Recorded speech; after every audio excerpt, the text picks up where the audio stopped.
Yo, what's good, my people? It's your boy Big Chris, aka the Compton Animator, and I'm here to give you another WWE Smackdown review. So, tonight we're going to review WWE Smackdown for March 7th, 2014.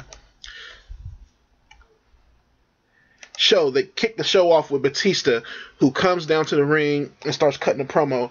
And he basically cuts a promo talking about he's continuing on with his whole, where is the big guys thing? Where is these, the guys that look like me, the guys like Hogan and Austin and The Rock, these larger than life characters in wrestling, where is these guys and stuff like that. And, it's still just him continuing that. So he goes on and he talks about how he beat Daniel Bryan on Monday Night Raw and stuff, and that's when you get Daniel Bryan who comes out, and Batista goes on and starts calling Daniel Bryan a fan and saying, you are just like a guy like Ziggler, who just a pretty boy, or now you're a troll guy who just a fan who comes in and trying to take over what I do. So I'm not saying exactly what he said, but it's a really good way of kind of pushing the whole fan dynamic thing on Daniel Bryan, saying, he kind of the guy you want to have a beer with, he looks just like you type of guy. And I kind of like, them pushing on this angle of calling Daniel Bryan a fan and stuff like that. So you get Daniel Bryan who goes and says, you know what, yeah, I am a fan, and, but I'm also a fan that whooped your ass. And he starts ribbing on Batista about his jacket and his skinny jeans and his dumb glasses when he's wearing them on the inside and stuff like that. So overall, I thought this was a very good promo section, and I love both segments of the guys. Batista's promo, the way he was cutting it wasn't, 100%. It wasn't even 50%. Like, he still talks too low, and, it's just not, the energy is not there with him, especially with these promos. And you can tell he lost a lot of his charisma from his last run in the WWE. But what he was saying and what was written for him, and also was put on for Daniel Bryan, worked very well for this promo. So next you get Daniel Bryan, who basically leads Batista into attacking him, and Daniel Bryan leads off on the attack and starts working it over. You get Kane, who comes out, who starts beating down on Daniel Bryan along with Batista, and Big Show comes out and basically saves them. So you get a match that's set up for later on in the night by Vicky Guerrero as a tag team match with Daniel Bryan and Big Show versus Batista and Kane. And I like, just this part was pretty okay to me, just a way to get into the match later on in the night. But I will say this one thing, the whole idea of adding Big Show into this was, I think, a very good idea. You don't have guys like CM Punk there, and you don't have really any other guy that's not in another storyline there to be in this. And it's, basic idea of storylines to add the Big Show, who had previous, experiences with this whole Kane and Daniel Bryan, also the Authority thing. So it was a very good idea to add him in there. And I kind of wish that they would have kind of set this up on Monday Night Raw by having him run out to kind of save Daniel Bryan after all the beatdown that happened, but don't really get into touching the Authority at all. The Authority just leaves out the ring, and then you have a big stare off between Authority and Big Show and all of them. I think that would have helped lead into this SmackDown even better. But what they set up here was okay, and I like that they added Big Show in here. They also had a promo later on tonight, I think before the main event, with Big Show and Daniel Bryan doing the same type of ribbing onto Kane and Batista, and they basically found themselves a quick team name, which was Respect the Beard and Fear the Giants. So it was a pretty okay promo at that point too. So our first match of the night was Dolph Ziggler versus Christian. And a pretty chill match. I thought it was a pretty fun match. Both of these guys, kind of work the same but differently as far as, their speed and stuff like that. You got Dolph Ziggler, who works very well with the speed and, just the crazy moves. But then you got Christian, who has a lot of speed in his own right, but is very technical with his wrestling. And I thought they had a pretty good match. like I said, everything that they were doing was pretty good, and it wasn't, crazy good or anything like that. But I thought they put on a solid match. The way the match ended was Alberto Del Rio got on the announcer table and distracted Dolph Ziggler, and basically doing the same thing that was done to him, and Christian ends up coming out with the win. So after the match, you get Christian, who starts doing an interview with Renee Young in ring, and I love this. Before even the interview starts, like Renee asks him a question, he just goes, "Hold on, shut the fuck up, crowd." and this is a great way to draw heel heat, just classic heel heat, and I love that he did that. So after that, he starts cutting a promo and starts talking about Sheamus, and Sheamus ends up coming out, and they basically have squab in the ring a little bit, and Christian ends up running away from it. So I really like that segment right there. Also, I want to say something here. So the commentators throughout the night was, usual Michael Cole and JBL. But I realized something by watching both of them through the night and listening to both of them through the night. A lot of people have been putting the blame on how bad the commentary has been on JBL. To me, it's Michael Cole. I don't think he watches the matches at all. I think he, glances at them a little bit, but you can kind of tell that he's off and he's not paying attention too much. And, a lot of times during the matches, he's not catching a lot of the things that are going on in the ring. I'm starting to pick up more that it's JBL and the King who are really paying attention to these matches, and Michael Cole is just talking and reading off what is given to him and stuff like that. You have one point in the main event match where Kane and Daniel Bryan are on a rope, and Michael Cole is trying to ask JBL a question while this is a rope thing. Something big is happening here, and JBL had to say, "Hold on, Michael Cole, this is let's follow this and see what has happened. Then I'll answer your question." So, I really do think it's Michael Cole here who's kind of the problem with this commentary right now.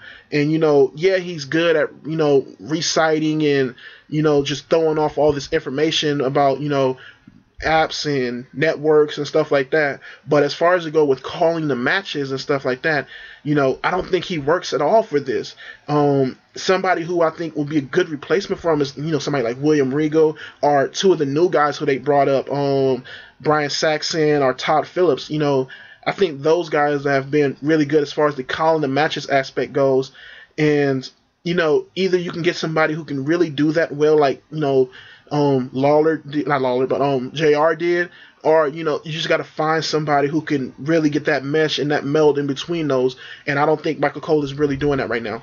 So I just wanted to get a quick little rant about that on. So the next match of the night was Curtis Axel and Ryback versus the new WWE Tag Team Champions, the Usos, and they had a pretty okay match here. It was really nothing special to it, just another match with the Usos, and especially now that they have their belts, and it's kind of making me wonder where do the Usos go from here. Hopefully they can put out some good matches like they have been doing, and hopefully they figure out some other tag teams that the Usos could have some really good defense with. The Usos are very good in that ring. I'm very happy to see this old school type of tag team back in the WWE, and these two guys, ever since they've been really hitting their stride early last year, they have really been the heart and soul of the tag team division to me. So yeah, they had, like I said, they had a pretty okay match here. They end up hitting the double super kick and going for the big splash and winning the match. And it was a pretty okay match for what it was. So yeah, next you get the Divas match, which is AJ Lee and Tamina versus what's the chick's name? Eva Marie and Natalya. And this was a very, very mediocre match. They were using kitty gloves with Eva Marie. The announcers would try to put an Eva Marie over, saying, oh, she's learned a few new moves, but they can tell that they just basically put her in the corner, kicked her a couple times. They tried to do a hip toss on her, and she wasn't really getting that real, so they was just basically holding her down and doing, rest holds and stuff like that on her, because she really wasn't taking any of the moves well. The match didn't get any type of hype until Natalya got in, and Natalya was slamming and, doing everything she needed to do, and she saved this match from being total shit, so, it just ended up being mediocre, and she ends up hitting the sharpshooter onto AJ Lee and ends the match right there, and AJ Lee takes the loss. And this is the first time we've seen AJ Lee since the CM Punk, since the Chicago whole thing. So, they were in Detroit tonight, and it was what it was. But it was a very, very, very mediocre match. So next we get a Shield segment. The Shield come out and they basically call out Seth Rollins. Seth Rollins comes out and they go off on each other. Seth Rollins is saying, I'm sorry for what I did, but it needed to be done, and this is the only way that you guys can be cool with each other. If you look at yourselves now, you're standing in the ring, you're on the same page. Yes, against me, but you're on the same page. And right when they get in the ring, they just start arguing, and Dean Ambrose, goes at Seth Rollins, starts pushing him and stuff like that, and Seth Rollins, I think, ends up slapping Dean Ambrose first, but Dean Ambrose takes it and just punches the shit out of Seth Rollins, and he was knocked down on the ground for a cool minute. I really love that, just that aggression between both of them and stuff like that, and just how Seth Rollins was carrying this whole promo segment and stuff like that, and it did a very good job on. They made sure the crowd was into it. They looked back at the crowd every second and stuff like that, and it was just very good the way it was done. You get Roman Reigns, who comes in and pushes Dean Ambrose and kind of like looks at both of them like, man, this shit is crazy. What the fuck y'all doing? And after that, you get Seth Rollins, who basically says, are you done? Can we get over this? You got your hits off on me. Cool. Let's get over this and be the Shield that we need to be. And he gave him an ultimatum of, either we can join together right now and do what we need to do and run ruckshot over the whole WWE, or we can go as singles guys and, be okay and, do well with whatever we do. But, they're not going to be as good as we are as a team. So they all come together. Roman Reigns comes together first. Then Dean Ambrose kind of thinks about it, and they all end up coming together as one. And I'm not too sure where this is going to lead, but I'm hoping that it does lead into a kind of either a match with these three guys, or they figure out a fun way to let them still stay together leading into the WrestleMania. So I'm very interested in seeing what they do at WrestleMania. This was a very good segment right here. I think my favorite story that's going on in the WWE right now, as far as, any other thing that's happening, is the Shield. What is the Shield doing? Anything that's going on with the Shield. These guys are basic tweeners right now, but, I very much love everything they're doing. And this shows me a bright future for the WWE with these three guys standing in the forefront. So next you get fucking music. So next you get a match with Sheamus versus Alberto Del Rio, and this was a match that started off very slow and started off kind of sloppy a little bit, and I was like, man, this is going to be another one of Alberto Del Rio's and Sheamus's lazy matches where, not lazy, but, just where they kind of come in and try to filler up a match. But it ended out coming to be, once the match kind of got to its halfway point and after commercial break, it kind of picked up speed, it picked up feeling, and, the crowd started getting into it, and it started out to be a pretty fun match. I like the way that Alberto Del Rio was working the whole thing of Sheamus' arms and the kicks that he was doing and stuff like that. And, both of these guys actually put a little bit of heart into it. And I don't know what it is, but it seems like anytime that Sheamus is on SmackDown, he can put out a good match. But when he's on Raw, it doesn't seem, he just goes through the motions. And I feel the same way for Alberto Del Rio. Both of these guys came out and put a really good match on. I like towards the end of the match where you had Alberto Del Rio put on an arm breaker. Sheamus goes to the arm bar. Sheamus picks him up from that, slams him, and Alberto Del Rio just puts it on again. And Sheamus has to strive to get out to get to the ropes. The match ends with Sheamus hitting Alberto Del Rio with a bro kick, and ends up coming out with the win here, which I was okay with, but I would love to see Alberto Del Rio come out with the win since Christian got the win. And, Christian hasn't been winning that much, and Alberto Del Rio hasn't been winning that much. But, I guess that they want to push Sheamus still as the guy who's, coming in strong going into the WrestleMania. And I'm very interested to see what they do with Ziggler, Del Rio, Sheamus, and Christian going into the WrestleMania. And I would hope that they keep these four together and merge their storyline so we can, and even probably put two more guys in there so we can get a big match at WrestleMania. So after, Sheamus ends up winning that match, and after that you get a very good Bray Wyatt promo. Wyatt family, Bray Wyatt. You get Luke Harper, who comes onto the screen first, and Luke basically comes on there and he's talking about how He's basically just ribbing on John Cena and stuff like that, and saying, "Oh, is it all worth it? Is the fans and all the money and all that stuff worth everything that they're about to do to him and stuff like that?" And you get Bray Wyatt, who comes on there and he basically hypes up himself, saying, yeah, you've been through a lot, Cena, but yeah, that you have all this and all that fame and all that stuff, but I'm street born, and I was taught by just I can't remember everything he was saying, but he was taught by his father the streets and his mother, some crazy shit, but his mannerisms and everything that he was putting off was very good here, and this is a very fun promo to me, and I really liked it, and it really has me hyped up for whatever they're gonna do with the Wyatt families as far as Cena goes, and I really like this promo from these guys.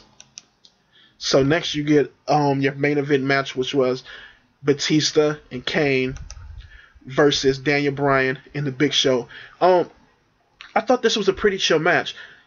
Daniel Bryan and Big Show really saved this match. Big Show was doing very good and keeping the crowd into the match by using his slaps to the chest. Those really, really worked well. The crowd was chanting one more time and stuff like that. And you had JBL, who was like, "This is sadistic. This crowd is sadistic," And it very well worked for what they were trying to pull off as Big Show being this monster guy and stuff like that. And it kind of added a little bit of monsteristic, whatever you say, back to his character, and I really like that they did that. But as far as the match goes itself, I thought it was a very well balanced match. It didn't go over too much time, but I think they did very well with it. You could still tell Batista was pretty winded in this match at certain points, but I thought that they gave him enough offense to make him look strong, but kept Daniel Bryan is looking like the power, just the over powerful, speedy guy that he is, just this crazy small bullet of a guy that he is, and just kept him looking very strong in this match, but making sure Batista looked like a competitor to him. I think they could have done it a lot more here by having Batista look, a little bit more like he can stand himself up against Daniel Bryan, but I think it went okay here.